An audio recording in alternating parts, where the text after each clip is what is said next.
Olá, olá, gente bonita, Dave aqui para mais um vídeo e hoje eu vou falar sobre o tema da Semana Mundial da Qualidade 2025, que, convenhamos, tá bem pauleira, então fica comigo.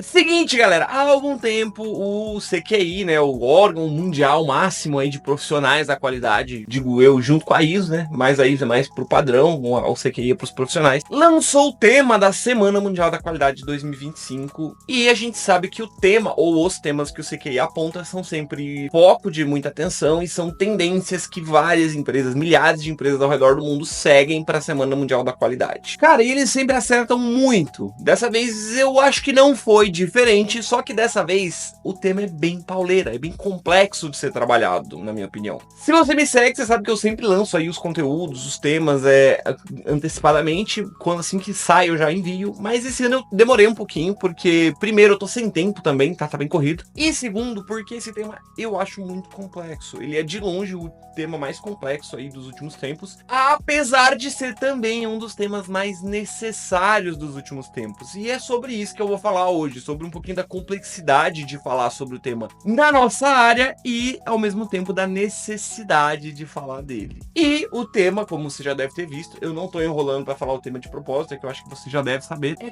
qualidade. Pense diferente. Sim, é um tema extremamente complexo. Primeiro, galera, é o seguinte, vamos lá. A qualidade historicamente está relacionada a seguir padrões, implementar padrões, padronizar, reproduzir e melhorar. Já que por muito tempo a gente teve, inclusive, a gente ainda tem um certo estigma na qualidade de que ela engessa as coisas, principalmente quando a gente fala de norma, né? Muita empresa, muita gente tem essa resistência de implementar uma norma ou implementar uma gestão da qualidade, o que eu acho idiota, porque mesmo que a pessoa talvez não queira falar que tem uma gestão da qualidade, ela faz, porque todo mundo preocupa com o produto e serviço. Mas enfim, por causa disso, por muito tempo a gente ficou com esse estigma de reprodutibilidade, que é muito importante, não tem como ter um bom processo, não tem como ter uma empresa sem reprodutibilidade. Entretanto, que acabou criando ali um excesso de padronização, no sentido de que as pessoas começaram, ou isso já é humano na verdade, né, a apresentar muita resistência à mudança, resistência ao novo, resistência ao pensar diferente. Todo mundo, quando vai implementar alguma mudança, quando vai implementar alguma coisa nova, sofre com a resistência a mudanças, porque, volto a dizer, né, é algo que é meio que humano. E como a gente se especializou em reproduzir, em repetir, a gente talvez tenha uma certa dificuldade agora em ir além. O que, combinemos, é bem complicado quando a gente pensa nesse tema de pensar diferente, de inovar, de sair da caixinha. Que vamos combinar que é a frase mais clichê da face da Terra para pensar diferente. Você tem que pensar fora da caixa. É a frase que todo mundo usa quando quer falar disso. Vou parar por aqui, senão eu vou ser cancelado. O segundo ponto, pessoal, é que é o seguinte, essa questão da qualidade ser uma reprodução de padrões, ela também tem a ver com conformidade, ou o que a gente entende lá de conformidade com requisitos dos nossos queridos clientes, das partes interessadas. E eu gosto muito de conformidade, eu sou um cara que busca conformidade em tudo. Entretanto, a gente volta aqui um pouquinho ainda à questão anterior. Como a gente tem processos que estão focados em se reproduzir da forma correta, reproduzir no sentido de reprodutibilidade, tá, pessoal?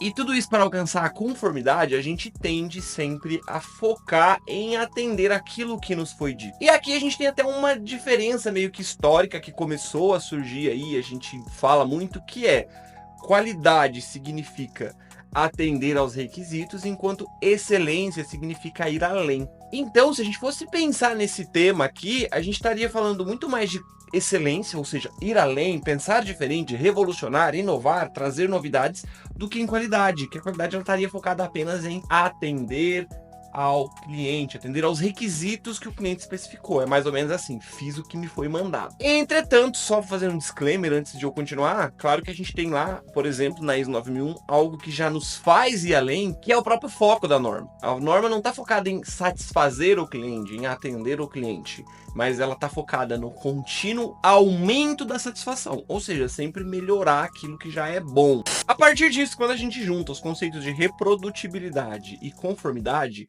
a gente acaba ficando um pouco obcecado em fazer aquilo que a gente já faz, em melhorar aquilo. Isso é extremamente importante, isso nunca vai mudar. Mas quando a gente coloca em pauta um tema como o desse ano, do pensar diferente, a gente acaba entrando meio que em parafuso. É como se uma coisa fosse de encontro à outra e meio que se chocassem para bagunçar uma a outra. Por exemplo, a gente aprende aqui a odiar, e eu não estou falando que está certo, mas a gente aprende a odiar a não conformidade. Temos uma não conformidade, isso é o monstro da gestão, da empresa e tudo mais. Em diversos contextos, vários produtos que a gente usa hoje diariamente não surgiriam porque foram apenas não conformidades.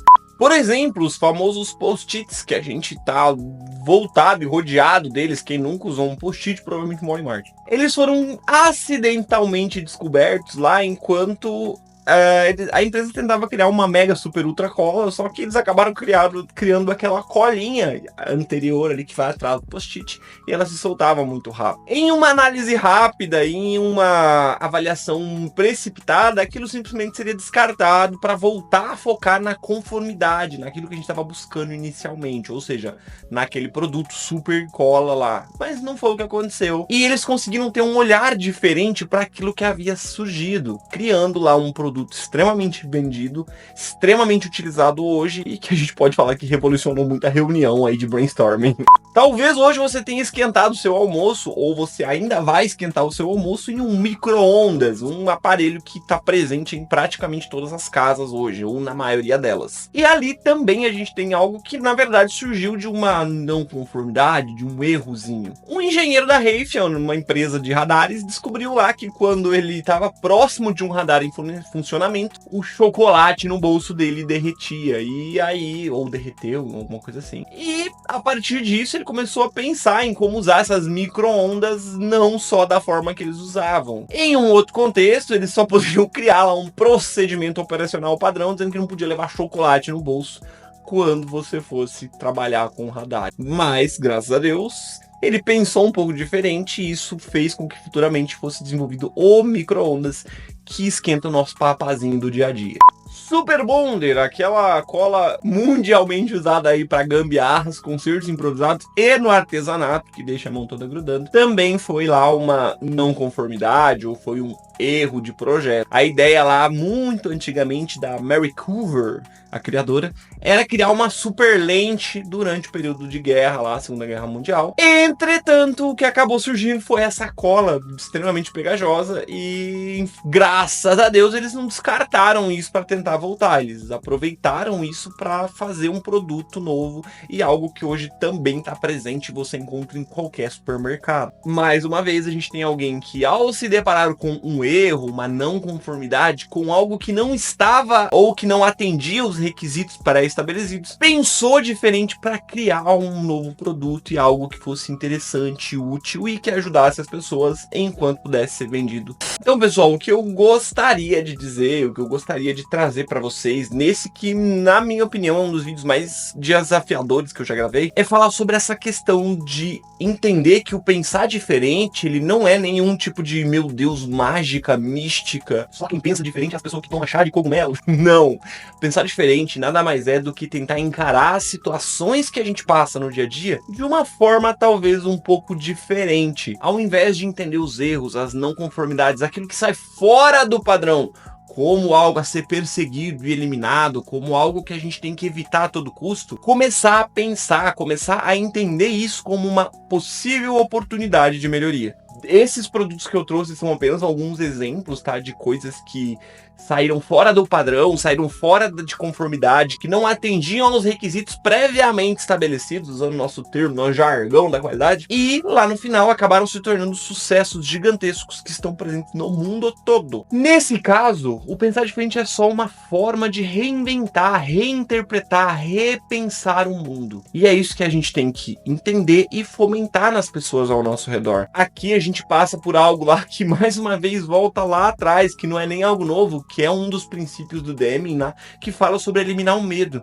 Toda vez que a pessoa tem medo de errar, ela não consegue enxergar o erro como algo que pode ser benéfico. Não estou falando que a gente tem que incentivar erros, não estou falando que temos que errar de propósito, pelo amor de Deus, mas incentivar uma cultura que não traga medo ajuda a incentivar as pessoas a pensar diferente. Ninguém vai pensar diferente, propor melhorias, inovações, propor novas formas de executar o processo, ou até eliminar processos que talvez sejam ineficientes, ineficazes e não sirvam para nada. Ninguém vai fazer isso com medo de represálias, ninguém vai ficar fazendo isso com medo de ser mandado embora. O pensar diferente tem que começar na gente, mas ele tem que se estender às outras pessoas, e para isso, meus queridos, minhas queridas, só tem uma forma: tornar o seu ambiente de trabalho confortável para que as pessoas possam falar as coisas e sintam-se seguras de pensar diferente. Esse vídeo eu disse que não era muito fácil, esse vídeo pra mim é bem difícil, porque eu não queria fazer um vídeo sobre pensar diferente, falando as mesmas coisas de tudo. Confesso que eu tô com um pouquinho de medo de como vai ser a repercussão desse vídeo, porque é muito difícil estar aqui falando pra vocês e às vezes de coisas novas, que é o caso agora. Pensar diferente é um tema muito complexo, é um tema muito difícil. Inclusive, se alguém vier com um discurso muito pronto, muito fácil de que pensar diferente é beleza, bababá, cara, desconfia, não é. Se fosse fácil, todo mundo fazia, meus queridos. Eu espero que eu tenha conseguido, espero que você tenha gostado. E eu também espero que você, a partir daqui, a partir desse tema, consiga criar uma nova cultura na sua empresa, que vai ser muito melhor para todo mundo, inclusive para os resultados de sustentabilidade dos seus próprios processos. Gente, pensar diferente também é se inscrever nesse canal, pelo amor de Deus, né? Se inscreve, deixa o like, compartilha com os amiguinhos aí. Então, um abraço, espero que você tenha gostado e até a próxima.